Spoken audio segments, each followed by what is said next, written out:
नमस्कार साथियों, हमारे साथ मौजूद है SN भट्ट सर, जो कि राजगढ़ जिले के काफ़ी चर्चित और समाज सेवी शिक्षक है। तो सर से हम जानना चाहेंगे कि उनके जीवन के बारे में और बच्चों के आगे के भविष्य के बारे में। सर भौतिक शास्त्र के टीचर है, तो उसी के बारे में हम सर से चर्चा करेंगे। तो सर आप बताइए, आपके जीवन की कोई ऐसी रोचक घटना जिससे छात्रों को कुछ सीखने को मिले। थैंक यू मनोज जी, सबसे पहले आपने मुझे आमंत्रित किया यहाँ, और मैं यही कहना चाहता हूँ कि शिक्षा और संस्कार जीवन के दो महत्वपूर्ण पहलू है। जीवन में जब जिस व्यक्ति के जीवन में संस्कार होते हैं वो हमेशा अपने जीवन में बहुत ऊंचाइयों पर जाता है, और जब संस्कार अच्छे होते हैं तो कहीं ना कहीं उसके शिक्षा, उसके लालन पालन, ये सब बहुत व्यवस्थित तरीके से होते हैं। और बचपन में दिए गए संस्कार आजीवन जीवन पर्यंत व्यक्ति के व्यक्तित्व के अंदर झलकते हैं। तो शिक्षा और संस्कारों का हमारे भारतीय संस्कृति में भी बहुत महत्वपूर्ण है।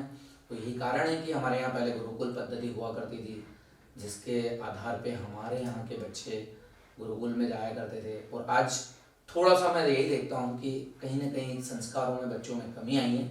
शिक्षा तो अपनी जगह है, लेकिन संस्कारों में कमी आई है।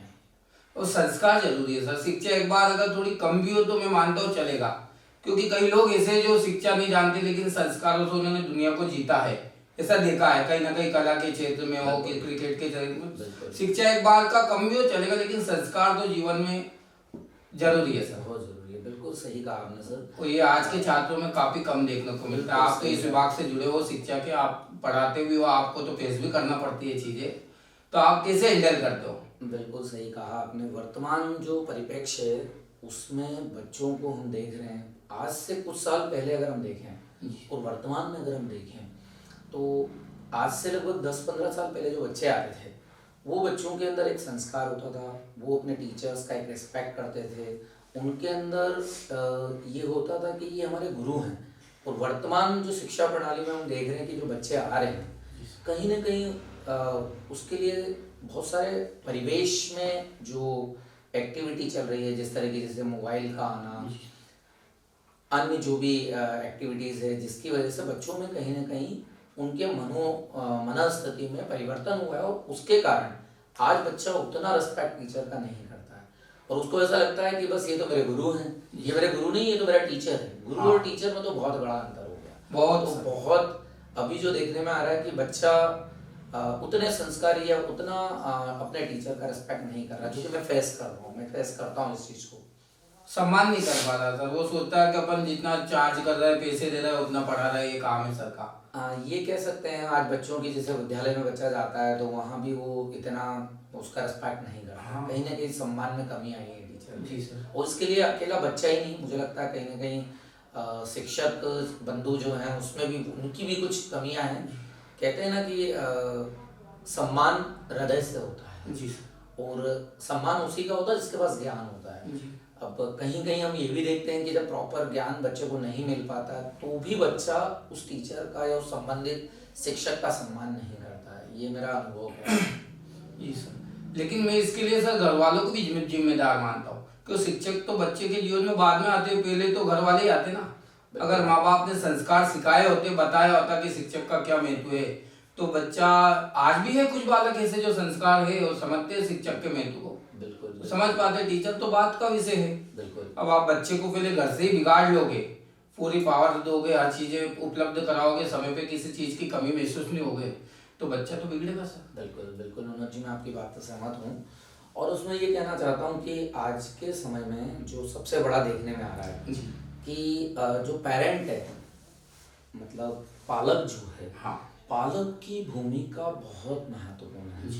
पालक का रोल बच्चे के जीवन में, भाई कहते हैं ना पहला गुरु उसकी माँ है, तो आज बच्चे को अगर पालक और परिवार से, जैसे पहले क्या हमारे यहाँ सामूहिक परिवार हुआ करते थे, पहले दादा दादी चाचा चाची बुआ सब लोग साथ हुआ करते थे, तो उस परिवेश में क्या होता था, बच्चा पूरा उन सब चीज़ों से उनसे ज्ञान ले रहा था। अभी जो वर्तमान की प्रणाली है उसमें आप देख रहे हैं कि हस्बैंड वाइफ और उनका बच्चा, अब हस्बैंड वाइफ अगर जॉब में है या अपने प्रोफेशन में है, तो उस स्थिति में वो क्या करता है कि बच्चे को टाइम नहीं दे पाते हैं। जब बच्चे को समय नहीं दे पाएंगे तो बच्चे को प्रॉपर संस्कार नहीं मिल पाते हैं, और अगर संस्कार नहीं मिलेंगे तो वो कहीं ना कहीं बिगड़ेगा। और बिल्कुल जीवन में आपने बिल्कुल सही कहा था, शुरू की बात से आपकी सहमत हूँ मैं, कि शिक्षा हो या ना हो, संस्कार बहुत जरूरी है। आप बच्चों को पढ़ाते हो, जी। तो आप बच्चों को किस तरीके से फिजिक्स पढ़ाते हो? आपके तरीके देखे मैंने काफी रोचक तरीकों के हंसी मजाक के साथ बच्चों को आप फिजिक्स के प्रोजेक्ट समझाते हो। बहुत अलग तरीका आपका, यूनिक। बिल्कुल बिल्कुल आपने सही कहा। देखिए मनोज जी, मैं इसमें ये कहना चाहता हूँ कि मैं सभी को इस मंच से, आपके इस मंच से कहना चाहूँगा कि कोई भी विषय कठिन नहीं होता। जी। जीवन में कोई भी सब्जेक्ट बच्चा अगर पढ़े तो कोई भी सब्जेक्ट कठिन नहीं होता, अगर उस सब्जेक्ट को पढ़ाने वाला एक्सपर्ट हो, व्यक्ति अगर बना हुआ होगा तो उस सब्जेक्ट की गहराइयों तक बच्चे को जरूर पहुंचाएगा। एक छोटे सा उदाहरण लेते हैं। अगर आपको कोई बात पता है तो मुझे लगता है आप वो सामने वाले को बहुत अच्छे से समझा पाएंगे, और अगर आपको वो बात सही से उसका ज्ञान नहीं है, कहते हैं ना अधूरा ज्ञान, तो जब आपको ही अधूरा ज्ञान होगा तो आप बच्चों को कैसे एक्सप्लेन कर पाएंगे। मैंने अपने जीवन में इस सब्जेक्ट को जिया है, और मैं पढ़ाता ही नहीं हूँ।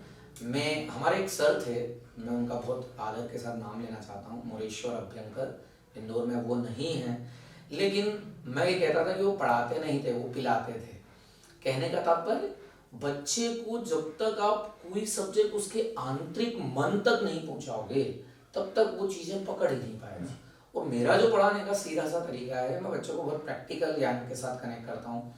जो हमारे आसपास की चीजें हैं, जो हमारे नेचर में है, जो हमारी प्रकृति में है, जब हम प्रकृति के उदाहरण और बहुत बेसिक कॉन्सेप्ट बच्चे के साथ जोड़ेंगे तो मुझे लगता है बच्चे के मन में उस सब्जेक्ट की एक परिपक्वता आती चली जाएगी। तो मेरा जो पढ़ाने का तरीका है, मैं बेसिक चीजें लेता हूँ और बेसिक कॉन्सेप्ट बच्चे के क्लियर करता हूँ, बहुत प्रकृति के उदाहरण उनके साथ लेता हूँ। विजुअल के साथ पढ़ाते हो आप? बिल्कुल, हर विजुअल वाली चीजें दिमाग में बैठ जाती है कुछ लंबे समय के लिए। बिल्कुल सही कहा आपने। देखिए, मैं आपको एक उदाहरण देना चाहूंगा कि हम शब्द कभी भी याद नहीं करते, शब्द का हमारे दिमाग पे कोई चित्र नहीं बनता। जैसे कि अभी मैं आपको बोलूँ क्यों, तो आपके मन में क्यों की कोई इमेज नहीं बनी, लेकिन मैं आपको बोलूं जैसे आप जहां मूलतः आपके रहने वाले हैं पीपलहिला, तो जैसे मैंने पीपलहिला बोला तो आपको पीपलहिला गांव का एक चित्र आ गया। मैं आपको बोलूंगा आपके पापा, तो आपको आपके पापा का चित्र सामने आ गया, पापा का नाम नहीं आया। कहने का मतलब क्या है कि हम कोई भी चीज अगर बच्चे को अच्छे से पढ़ाना चाहते हैं तो उसके दिमाग में उसकी इमेजेस बनानी जरूरी है, उसके चित्र बनाने जरूरी है। जब उसके वो अच्छे से चित्र बना लेगा तो वो चीज उसको लंबे समय तक याद रहेगी।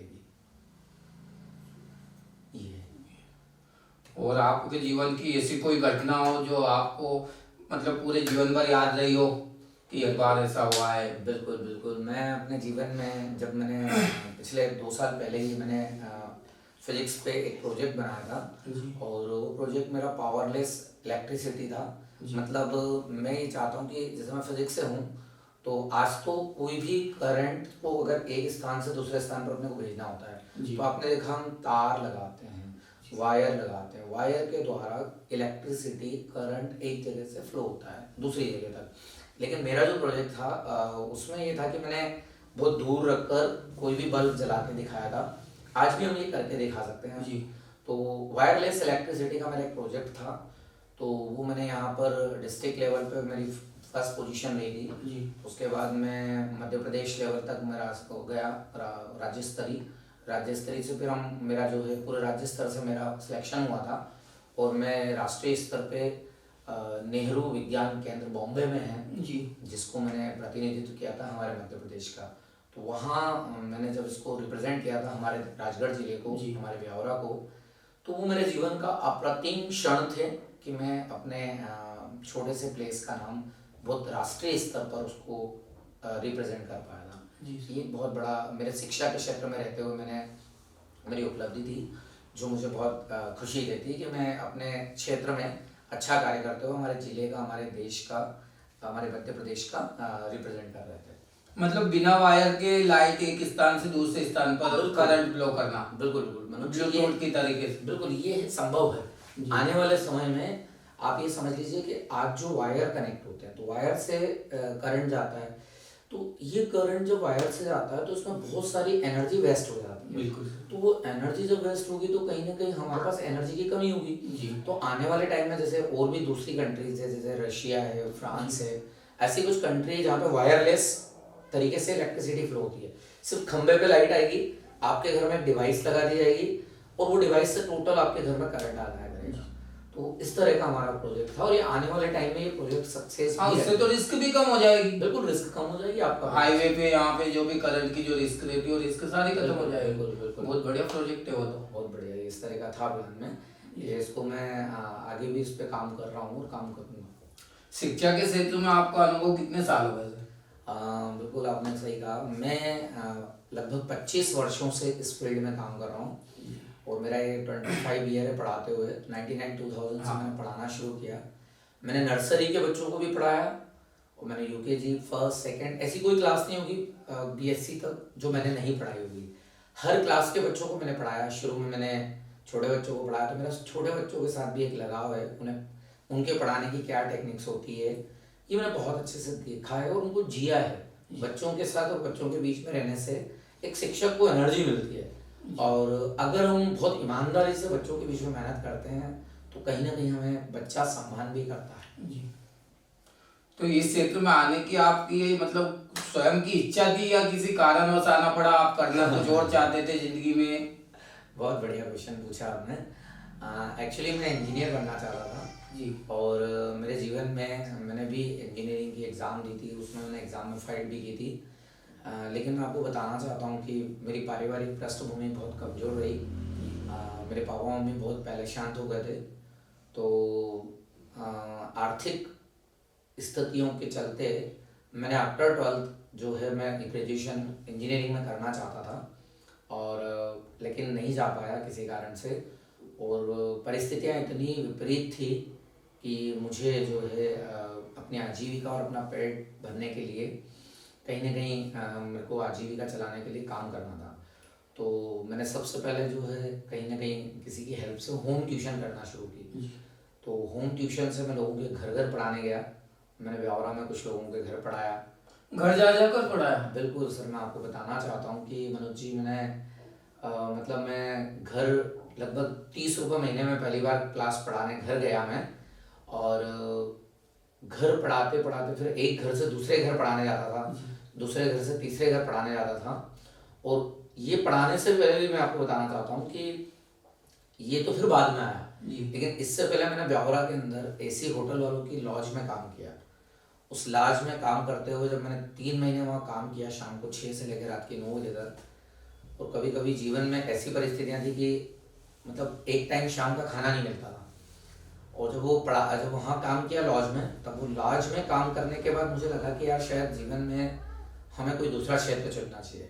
तो मैंने होम ट्यूशन करना शुरू किया। होम ट्यूशन करने से और बच्चों के बीच में जब मैं गया तो फिर मुझे पढ़ाने के क्षेत्र में मैं पढ़ाते ही चला गया। और फिर हमेशा मैंने जी जान लगा के हमेशा, मतलब आप विश्वास करें, जब मैं स्कूल में पढ़ाने जाता था, प्राइवेट स्कूलों में मैंने पढ़ाया, तो जब मैं प्राइवेट स्कूल में पढ़ाने जाता था तो पढ़ाने से पहले सुबह उठ करके ये सोचता था कि आज बच्चों को क्या एग्जाम्पल देना है, किस तरह के उदाहरण मेरे को देना है।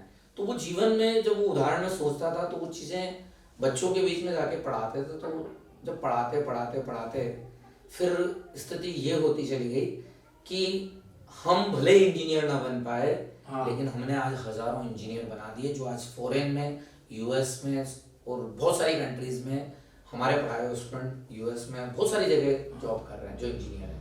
तो मुझे कभी रिग्रेट नहीं है कि मैं इंजीनियर ना बन पाया, लेकिन मुझे इस बात की बहुत आत्मीय सुकून है कि मैंने बहुत लोगों को इस फील्ड में काबिल बनाया। तो शिक्षक का काम भी ये होता है सर, शिक्षक तो सड़क की बात ही है, वो लोगों को मंजिल तक पहुंचाते हैं, वो पहुंचे या नहीं पहुंचे, और आपने अच्छे से किया है। और मैं तो ये मानता हूँ कि आप शिक्षा को जीते हो, बिल्कुल उसी तरीके से आप पढ़ाते हो, क्योंकि जीना चीज को अलग है, किसी भी चीज को जीना और सीखना अलग है। आप जी जान लगा के पढ़ाते हो। बिल्कुल। मैं मनोज जी हमेशा एक बात कहता हूँ कि मैंने स्वामी विवेकानंद जी का एक थॉट पढ़ा था। उनका एक थॉट था कि जीवन में सौंपे गए कार्य को पूर्ण ईमानदारी के साथ करना ही ईश्वर की सच्ची पूजा है। जब मैं 12th क्लास में पढ़ता था तो मैंने ये थॉट स्वामी जी का पढ़ा था और वो मेरे जीवन की एक टैगलाइन बन गई कि अगर मैं कोई भी काम करना है, मुझे पढ़ाना है, तो उसमें जी करके नहीं बल्कि पूरी ईमानदारी के साथ। आज हम जिस शासकीय स्कूल में पढ़ाते हैं, शासकीय हायर सेकेंडरी स्कूल करनवास में, वहाँ भी आप अगर देखेंगे तो मतलब हमारा वहाँ पूरा समर्पण भाव के साथ हम काम करते हैं और पूरे टाइम बच्चों को भी बहुत प्रैक्टिकली उनको कोई ना कोई चीज़ पढ़ाते हैं अच्छे से। मेरा भी यही मानना है सर, कोई काम या तो आप करो ही मत, लेकिन अगर आप काम करो ना तो मन से करो, जो मन में आए वो करो, लेकिन मन से करो काम, कोई सा भी हो, क्योंकि मन लगा के अगर आप काम करोगे तो उसका फल भी आपको मिलेगा। बिल्कुल, अधूरे मन से आप किसी काम को करो ही मत तो बेहतर है। बिल्कुल। शिक्षा के क्षेत्र में मैं आपको एक बहुत बढ़िया बात कहना चाहता हूँ कि शिक्षक होना अपने आप में गौरवान्वित है। मैं आपको एक बात कहना चाहूँगा कि भगवान जिन पर भरोसा करते हैं जी, उन्हें केवल माँ बाप बनाते हैं। जी, भगवान जिन पर भरोसा करते हैं उन्हें केवल माँ बाप बनाते हैं, क्योंकि माँ बाप इसलिए बना देते हैं क्योंकि वो भगवान को विश्वास हो जाता है कि ये मेरे बच्चे का लालन पालन कर लेंगे। तो भगवान जिन पर भरोसा करते हैं उन्हें माँ बाप बनाते हैं, और भगवान जिन पर बहुत ज्यादा विश्वास कराते हैं जी, उन्हें शिक्षक बनाते हैं। तो शिक्षक अपने आप में एक दायित्व और एक बहुत महत्वपूर्ण पद है, जिसको जीना अपने आप में एक सम्मान और आत्म सम्मान का अनुभव होता है। जी सर, मैं काफी समय से देखा आपको, आप जब भी देखता हूँ मैं हंसते ही दिखते हो। कभी एंजाइटी फील नहीं हुआ आपको ऐसा कि यार ये प्रोफेशन गलत चुन लिया, किसी अफसर ने कभी किसी कारणवश आपको टॉर्चर किया हो, किसी नेतागिरी के चक्कर में? ये विभाग में चलता रहता है, शिक्षा विभाग में। ऐसा कभी दौर आया जिंदगी में कि आपको लगा कि यार अब ये बस यही एंड करेंगे, अब अपना निजी है जो भी देखेंगे? नहीं, कभी नहीं ऐसा हुआ है। बिल्कुल सही कह रहे हैं आप। देखिए मनोज जी, एक बहुत छोटी सी बात है, जीवन में जो जो आदमी प्रोग्रेस करता है तो प्रोग्रेस के साथ उसके साथ ऑब्स्टेकल आते जाते हैं, मतलब उसके जीवन में विरोधी लोग आते चले जाते हैं। जीवन में कुछ क्षण ऐसे आए कि लोगों ने बहुत परेशान भी किया, बहुत तकलीफें भी देने की कोशिश की। वो चाहते थे कि नहीं यार ये लोग नहीं है, आगे बढ़े। लेकिन कहते हैं ना कि हमें हमेशा अपनी लाइन बड़ी करने पे ध्यान देना चाहिए, दूसरों की छोटी करने से कोई मतलब नहीं। तो हम जीवन में हमेशा एक ही सिद्धांत लेके चलते हैं कि हम हमेशा अपने काम पर फोकस करते हैं। तकलीफ देने वाले तो बहुत आएंगे और आते रहेंगे, ये तो प्रकृति का एक नियम है, बिल्कुल सिंपल सा। अच्छा सर, मूलतः आपका रहना कहाँ से सर? बिल्कुल आपने सही पूछा मनोज जी। मैं प्रॉपर मंदसौर जिले के भानपुरा का रहने वाला हूँ। भानपुरा के पास एक हमारा गांव है, वहाँ का मैं मूलतः रहने वाला हूँ। और चूँकि पारिवारिक स्थितियाँ हमारी खराब थी, तो पारिवारिक स्थितियों के कारण चलते मुझे 91 में ब्यावर आ गया था मैं। तो यहाँ मेरे जो बड़े भैया हैं वो मधुबन फैक्ट्री में काम करते थे, उन्हीं के साथ मैं भी आ गया। और उसके बाद मेरी शिक्षा जो है यहीं हुई, और ब्यावरा ने मुझे बहुत कुछ दिया है, बहुत प्रेम दिया है, बहुत स्नेह दिया है। आपकी शिक्षा का जो मेन क्षेत्र कैपिटल रहा है वो ब्यावरा ही रहा है? बिल्कुल बिल्कुल। मैं 8th क्लास के अंदर ब्यावरा में आ गया था। 91 में मैंने 8th में आ गया था 91 में। तो 8th क्लास में मैंने ब्यावरा के ही आदर्श विद्या मंदिर जो कचेरी के अंदर जो स्कूल है, हाँ, उसके अंदर मैंने अपनी 8th क्लास पास की।